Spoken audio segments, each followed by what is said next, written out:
अस्सलाम वालेकुम, मैं हूं अदील इम्तियाज़ और आप देख रहे हैं तख्ती ऑनलाइन। पिछले दिनों मैंने टेलीस्कोप ख़रीदी और आजकल मैं टेलीस्कोप के ज़रिए जुपिटर को देखने की कोशिश कर रहा हूं। लेकिन जब भी मैं टेलीस्कोप की अलाइनमेंट की तरफ जाता हूं तो मुझे एक मसला दरपेश होता है और वो मसला है रोशनी का, क्योंकि आर्टिफिशियल रोशनी की वजह से टेलीस्कोप को सितारों और प्लैनेट से अलाइन करना काफ़ी मुश्किल हो चुका है। तो मैं सोचने लगा कि आखिर इतनी रोशनी और वो भी वाफिर मिकदार में, क्या ये नुकसान नहीं हमारी ज़मीन के लिए? आज की वीडियो आपको रोशनी के बारे में बताने जा रही है कि रोशनी किस तरीके से हमारी एटमॉस्फेयर को पोल्यूट कर रही है। बचपन में जब हम गांव में जाते थे तो पूरा आसमान सितारों से भरा हुआ नज़र आता था, लेकिन अब गांव में भी इतनी रोशनियां हो चुकी हैं कि अगर कभी आप किसी गांव में जाएं तो आपको चंद सितारों के अलावा नज़र नहीं आता। क्या ये सितारे गायब हो गए या इसकी वजह कुछ और है?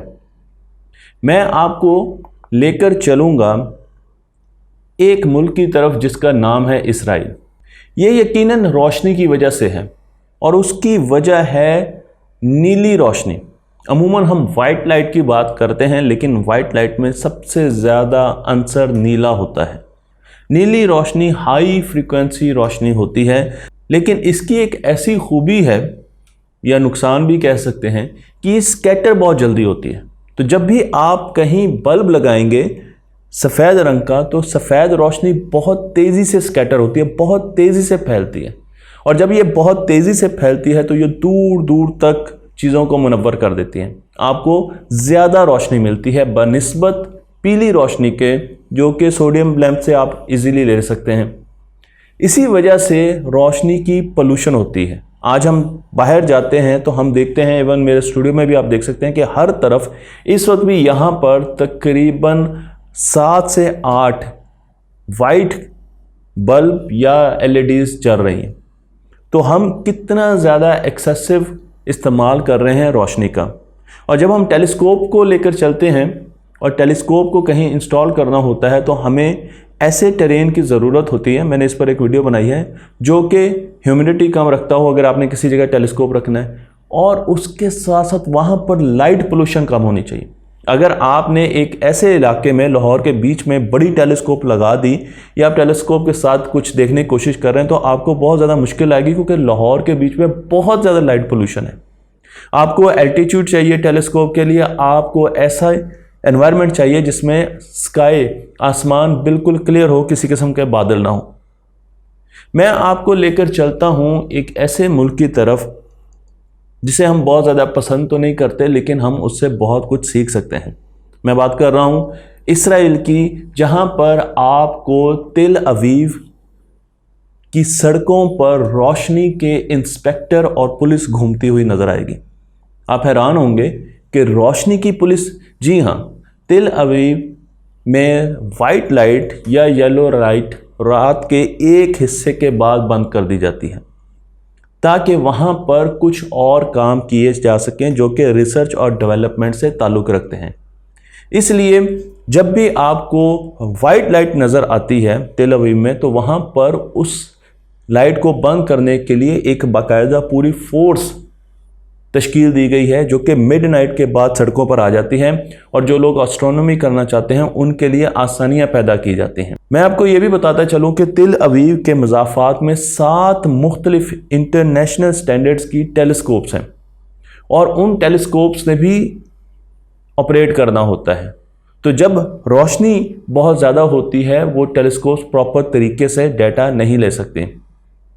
और इसके साथ साथ अगर कहीं आपने रोशनी का इस्तेमाल किया तो वहाँ पर आपको रिफ्लेक्टर्स लगाने चाहिए ताकि वो रोशनी को दूर दराज के इलाकों तक फैलने दे, बल्कि वहीं पर रोक ले।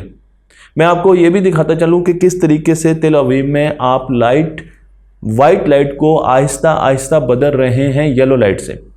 और येलो लाइट, दोबारा हम येलो लाइट की तरफ इसलिए आ रहे हैं क्योंकि जब इंडस्ट्रियलाइजेशन शुरू हुई तो हम आहिस्ता आहिस्ता पहले येलो लाइट की तरफ आए और फिर हम वाइट लाइट की तरफ चले गए। लेकिन अब हमने वाइट लाइट के जो नुकसानात देखे, उसके बाद हम और हमारी रिसर्च ये कह रही है कि हमें दोबारा येलो लाइट की तरफ आना होगा, क्योंकि येलो लाइट स्कैटर ज़्यादा नहीं करती। तो अगर आपने किसी जगह येलो कलर का बल्ब जलाया हो तो वो बहुत ज़्यादा दूर तक रोशनी नहीं देगा, लो एनर्जी लाइट होती है। इसका मतलब ये है कि ये और स्पीशीज़ के लिए ज़्यादा ख़तरनाक नहीं होती। यहाँ पर दो आपको ऑब्जर्वेटरीज़ के नाम मैं बता रहा हूँ, वाइज है और एक बैरकेट है। ये वो ऑब्जर्वेटरीज़ हैं जो कि तल अवीव के आसपास मौजूद हैं और जिनके लिए उन्होंने इस पूरी फोर्स को तश्कील दिया है, जो कि मिडनाइट के बाद सड़कों पर निकल जाती है और कहीं भी अगर रोशनी हो तो वहाँ पर लोगों को जुर्माने किए जाते हैं और देखा जाता है कि क्या इस रोशनी के साथ रिफ्लेक्टर्स लगे हुए हैं या ये रोशनी पोल्यूट कर रही है एटमॉस्फेयर को। रोशनी के नुकसानात, क्योंकि ये एक सिंथेटिक चीज़ है, एक आर्टिफिशियल चीज़ है जो हमने आकर बनाई है, वाइट लाइट की मैं बात कर रहा हूँ, इसके नुकसानात दूसरी स्पीशीज़ को बहुत ज़्यादा होते हैं। दूसरी स्पीशीज़ आहिस्ता आहिस्ता रोशनी की वजह से ख़त्म होती जा रही है, एक्सटिंक्ट होती जा रही है। मैं आपको लेकर चलता हूँ एक आम से परवाने की तरफ। पंजाबी में इसको पवक्कड़ कहते हैं और इंग्लिश में इसको मौत कहते हैं। ये परवाना जब भी रात का सफ़र करता है तो ये रोशनी से अपने रास्ते का तयन करता है, बहुत सेंसिटिव होता है। और अगर कहीं इसे, क्योंकि ये तो सितारों की रोशनी का, चांद की रोशनी का आदी होता है, अगर इसे कहीं बहुत ज़्यादा ब्राइट चीज़ नज़र आ जाए तो ये आहिस्ता आहिस्ता उसकी तरफ अट्रैक्ट हो जाता है। और एक्सपेरिमेंट हमें ये बताते हैं कि ब्लू लाइट की तरफ तो ये बहुत तेज़ी से अट्रैक्ट होता है। तो कहीं अगर ब्लू लाइट हो तो ये बहुत तेज़ी से उसकी तरफ आते हैं। इसीलिए आपने देखा होगा कि जब भी फ्लाई किलर्स हम लेते हैं, मक्खियों मार बल्ब लेते हैं या ऐसी चीज़ें, हीटर्स लेते हैं जो करंट लगाते हैं फ्लाइज को, वहाँ पर आपको ब्लू लाइट नज़र आएगी, क्योंकि ब्लू लाइट की तरफ मक्खियाँ, इंसेक्ट्स तेज़ी से आते हैं। और जब ये वहाँ पर आते हैं तो आहिस्ता आहिस्ता, क्योंकि उसकी फ्रिक्वेंसी बहुत ज़्यादा है, उसकी एनर्जी बहुत ज़्यादा है, ब्लू लाइट इनको डिसओरिएंट करना शुरू कर देते हैं। अब ये इंसेक्ट समत का तयन नहीं कर सकते और साथ साथ ये डिसओरिएंट होने के साथ नीचे गिरते हैं और मर जाते हैं। इसलिए आपको वाइट लाइट के पास बहुत से परवाने मरे हुए सुबह नज़र आते हैं। इसका नुकसान हमें क्या, परवाने मरते हैं तो मरने दें।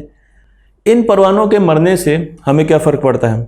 याद रखिए कि ये परवाने और परिंदे और मुख्तलिफ इंसेक्ट्स पोलिनेट करते हैं पौधों को, और पोलिनेशन की वजह से वो फ्रूट्स बनाते हैं, वो सीड्स बनाते हैं। तो अगर हमारे पास फसलों के सीड्स नहीं आएंगे या हमारे पास फसलों के और फलों के फ्रूट्स नहीं आएंगे तो फिर हमें खाने को कहाँ से मिलेगा? इसलिए खाने के लिए ज़रूरी है कि ये परवाने कम ना हो, ये इंसेक्ट्स कम ना हो। और अगर ये आहिस्ता आहिस्ता ख़त्म होना शुरू हो गए तो हमारा फूड भी आहिस्ता आहिस्ता, हमारी खुराक भी ख़त्म होना शुरू हो जाएगी और ज़मीन पर कहत आ जाएगा। एक स्टडी ये बताती है कि बियाबान में, अंधेरे में, मज़ाफ़ाती इलाके में अगर आपने एक पेट्रोल पंप लगाया है तो तकरीबन 700 मीटर दूर से उसकी रोशनी देखकर वहाँ पर मौत या परवाने आना शुरू हो जाते हैं। तो आप देखें कि 700 मीटर का अगर आप रेडियस देखें तो वहाँ से मौत आना शुरू हो जाते हैं और वो आकर उस लाइट के गिर्द घूमते हैं, मरते हैं। तो आपने एक पेट्रोल पंप लगाकर 700 मीटर के रेडियस के गिर्द जो जगह थी उसको मौत से खाली करना शुरू कर दिया। परवानों पर बहुत से एक्सपेरिमेंट भी किए गए हैं और देखा गया है कि क्या वो हर किस्म की रोशनी को एक तरीके से देखते हैं। उन पर रिसेप्टर्स लगाए गए, सेंसर्स लगाए गए, फोटो सेंसर्स लगाए गए और देखा गया कि मुख्तलिफ़ किस्म की LED लाइट्स को जब ब्लिंक किया गया तो देखा गया कि क्या वो येलो लाइट को, रेड लाइट को और नीली लाइट को बिल्कुल एक जैसे से रिस्पॉन्ड करते हैं। तो पता चला कि वो ब्लू लाइट को बहुत तेज़ी से रिस्पॉन्ड करते हैं। और उसके साथ साथ ये भी देखा गया कि वो जब ब्लू लाइट की तरफ जाते हैं तो फिर उनका ज़िंदा वापस आना बहुत मुश्किल होता है। इस पर बहुत रिसर्च हो रही है जर्मनी में। मैं आपको यहाँ पर डॉक्टर गेरहार्ड की एक किताब दिखा रहा हूँ। ये किताब हमें बताती है, इस किताब का एक हिस्सा जिसमें लिखा गया है कि 1950 में एक पोल पर जिस पर एक बल्ब लगा हुआ है उसके गिर्द तकरीबन 50,000 परवाने होते थे।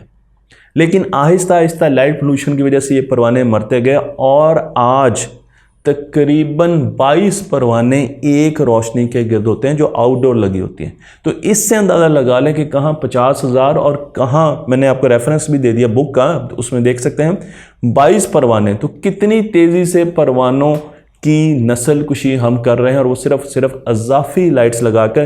क्योंकि जब भी आप बाहर जाते हैं तो आप देखते हैं कि गैर ज़रूरी तौर पर सफ़ेद रोशनी का हम इस्तेमाल कर रहे हैं, हम पीली रोशनी का इस्तेमाल कर रहे हैं, और बिजली भी ज़ाया की जा रही है, उस रोशनी का कोई मकसद भी नहीं है, और उसके साथ साथ हमारी दुनिया में रहने वाली स्पीशीज़ उससे मुतासिर हो रही है। तो हमें दूसरी स्पीशीज़ की रिस्पेक्ट करनी चाहिए, क्योंकि अगर वो नहीं रहेंगी तो हम भी ज़िंदा नहीं रह सकेंगे। इसलिए ज़रूरी है कि हम रोशनी को, और स्पेशली जो रोशनी के ग्लोब्स होते हैं जिनके गिर्द वो आते हैं और वो समझते हैं कि ये सितारा है या ये मून है, और फिर आहिस्ता आहिस्ता वो उसके चक्कर लगाते लगाते अपनी ज़िंदगियाँ दे जाते हैं। तो बहुत ज़रूरी है कि हम अज़ाफ़ी रोशनियों को बंद करें, वाइट लाइट को बहुत एहतियात के साथ इस्तेमाल करें, और कोशिश करें कि जहाँ पर पीली रोशनी का इस्तेमाल किया जा सकता है वहाँ पर ज़्यादा से ज़्यादा रोशनी का इस्तेमाल पीला होना चाहिए। मैं आपको अब सवाल पूछता हूँ कि क्या पाकिस्तान में भी ऐसी पुलिस होनी चाहिए जो कि रोशनी की पुलिस हो, जो कि रोशनियों को